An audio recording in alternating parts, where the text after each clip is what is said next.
Good morning, Assalamualaikum, what is up guys? Welcome back ke channel Ustaz Sembang Career. Alright, so about time kita sembang pasal satu lagi team yang kemenangan dia pun 2-1. Alright guys, okay, sekarang ni dah ada Liverpool. Jap, aku nak sembang pasal Newcastle jap. Yo guys, kita dah start nampak Alexander Isaac guys. Untuk dadak yang ambil FPL dah boleh start consider kot. Aku rasa dia ni untuk korang punya team. Sebab performance to debut dia so far, debut dalam physicality of the Premier League, dia boleh perform macam ni, Mat.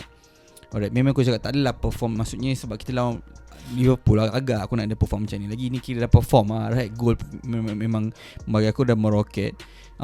Finishing tu sebab susah sebab Alisson dah keluar and dia punya placement top of the bin tu memang meroket gak. So memang susah nak kau nak complain lah untuk striker yang dalam EPL. Nak cari striker yang boleh buat gol macam tu susah agak sebenarnya. Faham tak? Sebab kau nak iman dia ni bukannya just finisher yang macam tu saja, tapi dia dribbler yang laju ke, right? Bukan senang nak cari orang yang macam tu. Masalah besar kat Real Sociedad kebelakangan ni dia tak ada supplier. Tapi maybe kat sini ni pun Bruno Guimaraes belum fit lagi. Kalau dah fit dia boleh bayang macam lagi meroket. Sebab kau tengok second goal dia yang offside ni pun, kalau lah let's say tak offside tu, cara dia dribble, dia beat dua orang sebelum put it back into the net, meroket. Alright, okay guys, so nak sembang pasal Liverpool. Aku rasa Liverpool sekarang memang dah kena start untuk risau pasal diorang defend lah, aku rasa. And sebab bagi aku lepas trend keluar, Milner masuk jadi right back, nampak makin solid lah sikit Liverpool. Tak tahu lah, mungkin sebab diorang tengah push untuk score. Maybe sebab tu mungkin nampak macam tak tergugat sangat lah defense kan. But selain daripada tu, aku rasa diorang still perlukan. Aku tak tahulah nak complain macam ni pasal Liverpool. Aku rasa diorang solid sebab diorang ada winning mentality. So diorang boleh menang walaupun sampai till the last minute. Dah Liverpool semua tahu benda ni. Tapi aku rasa Robo dah tak macam dulu, crossing dah tak meroket macam dulu. Maybe sebab aku rasa dia penat ke apa, aku tak tahu. Aku rasa terfikir ke macam ni, kenapa Klopp tak bagi Tsimikas kan start kan. Sebab game sekarang dah makin banyak, so bagilah dia ni rest. Sebab nampak macam dah tak sharp. Wow, defense dah tak sharp, dia punya crossing yang macam mana sebelum ni pun tak sharp. And tak boleh nak salahkan dia sebab dia dah lama sangat main dekat high class world class level. So tiba-tiba kalau performance dia macam mendadak merudum macam ni, tak ada sangat apa-apa contribution dari segi goals ke. So membuatkan orang komplain sebab orang expect dia yang dulu. Oleh sebabkan tu kena hanyak dia sikit, bagi Tsimikas main, baru dia ni sedar sikit kena main on top level, baru dia akan improve lah. Memang players kadang-kadang kalau selalu sangat tak perform, memang perlukan benda macam ni. Sama juga kat trend. Trend tu aku rasa baik lah, right? Dah memang aku cakap last game dia perform. Betul aku tahu dia perform last game. Maksudnya game sebelum tu memang hauk gila. And nasib baik lah Kevin Ramsey aku rasa tak fully fit kan, tak silap aku lah. Kalau tak aku rasa dia dah kena bench lah. Tapi Klopp memang ada satu sentimental value sikit yang player dia tu, susah sikit lepaskan player dia. Tapi aku rasa memang Klopp pun dah sedar tu yang Klopp sub dia. Either antara dua, Klopp sub dia sebab Klopp tak nak dia buat kesilapan last minute concede goal, ataupun yang kedua nak simpan untuk weekend punya games lah. And either dua tu je. Alright, untuk defense Joe Gomez dengan Van Dijk pun agak merungsingkan. Aku tak tahu pasal partnership dua ni tak nampak macam solid sangat. And aku rasa kalau clean sheet orang akan cakap solid, tapi sebenarnya tak banyak kesilapan. Betul lah yang diorang buat, tapi sebabkan tak clean sheet tu yang membuatkan makin lama makin risau lah. Macam mana nak konsisten kalau macam ni kan. Dengan Bournemouth boleh lah sembang, tapi dengan Bournemouth semua team clean sheet, almost semua team. Tapi sekarang bila lawan team-team susah, aku tak rafikan lah Newcastle memang susah. But at the end of the day, defense kena up lah kalau betul-betul nak menang Premier League and push MC to the limit. And untuk midfield guys, paling gempak, paling perform bagi aku tak tahu korang setuju ke tak, bagi aku Harvey Elliott guys. Harvey Elliott nampak ni Mamat ni budak lagi, tapi dia punya aku rasa ceiling ni memang agak tinggi lah. Kalau dia keep head down and try kurangkan sikit rash decisions dia ada beberapa macam over, dia macam cuba sangat lah aku rasa. Maybe tak salahkan dia juga sebab nak harap kasi Hendo sideways backwards je passing memang masuk air lah.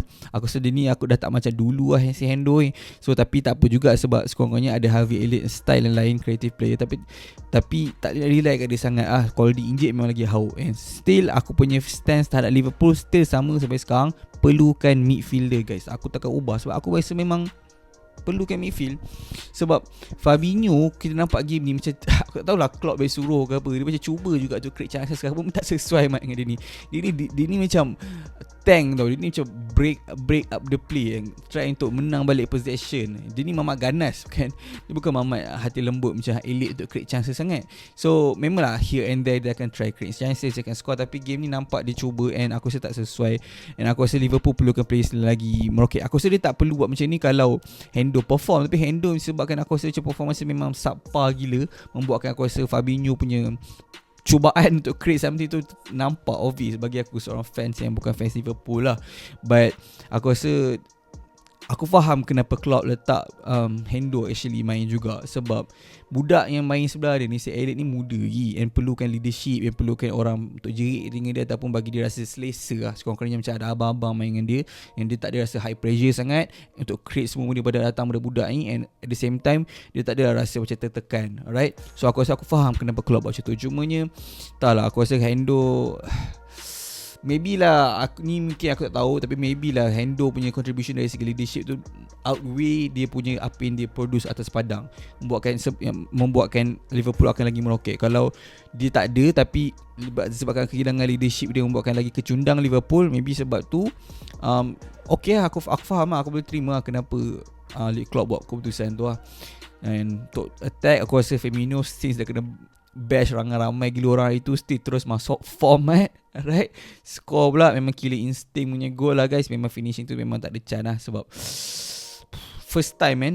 So tak ada masa untuk aku rasa goalkeeper tu Nick Pope untuk set up apa. Tapi aku still rasa Nick Pope one of the best performance by Nick Pope gak aku segame ni, sama macam lawan MC itu. Tapi sayang lah, sebab lawan pun team yang susah macam ni, and last minute goal tu boleh dielakkan. Tapi aku rasa dengan time, dengan lagi banyak chemistry dia develop, dengan sebab player ni semua baru kan, perlukan masa untuk develop dengan Sven Botman, Fabian Shah, Kieran Trippier. Dia lagi banyak dia dengan Dan Burn, dia punya connection, dia main lagi banyak games, dia akan slowly build up connection lah. But Mo Salah pula aku nak sembang pasal dia ni, memang sedih lah, sebab macam sign contract, lepas tu since January pun dah nampak merudum dia punya ni, dia punya contribution dari segi goals. Tapi at the end of the day, contribution ni still tak dinafikan lah. Dia punya assist hari ni boleh argue dua-dua gol patutnya bagi dia assist lah untuk gol yang Carvalho pun. Tapi tak silap aku, dia dapat assist untuk gol first dari Firmino. But walaupun ni yang kita nak sebenarnya, walaupun dia tak score, tapi contribution ni dari segi benda lain tu agak nampak and agak membantu tim tu juga. And walaupun dia tak score, tapi contribution ni bila dia bawa bola dia cuma nak beat defense, beat macam Dan Burn bagai, nampak dia macam takut juga. Tapi dari segi crossing ke pun nampak macam banyak juga cross yang tak lepas bila dia cut inside. And tak apa lah, aku rasa macam ni bagi orang panggil buka peluang kepada Luis Diaz untuk lebih menyelah, sebab aku rasa most players pun dah boleh baca cara Salah main, and diorang dah kaji betul-betul. So memang perlukan time-time macam ni kita memang akan nampak kegunaan Elliot untuk buka permainan tu, so that Salah tak terlalu pressure untuk create semua daripada dia. Tapi at the end of the day, aku rasa Liverpool sebabkan winning mentality diorang ni je lah yang akan buatkan diorang still akan menang macam ni, 1-0, 2-1, 3-0 tu macam kadang-kadang. Tapi yang lebih kepada game-game yang susah macam ni, sebab kau kena keep in mind diorang main kat home ni pun boleh concede dulu. Tu masalah diorang kena buang je concede diorang tu, lepas tu diorang kalau maintain diorang akan still menang 1-0, 2-0. Sebab diorang style team macam tu, mentality monsters. 1-0, 2-1, 2-1, 1-0 macam last season. Kau pun tengok, kau pun tahu kan. So aku rasa diorang alright just that kena buang lah shit nak concede tu. And aku tak tahu macam mana Klopp nak set up team dia. And dari segi midfield, diorang pun kena stack up lagi seorang lah. Aku rasa kalau diorang tak nak, cakap okey je boleh menang 2 game turut-turut ni, semoga berjaya lah, sebab ada Champions League lagi semua. Memang game memakai banyak. Aku tak tahu diorang akan dapat push ke tak MC to the limit. But aku rasa kalau diorang sign midfielder, memang diorang akan still dapat lah. And korang rasa macam mana? Korang rasa game ni nasib ke menang, ataupun memang diorang layak pun menang? Cuba komen kat bawah.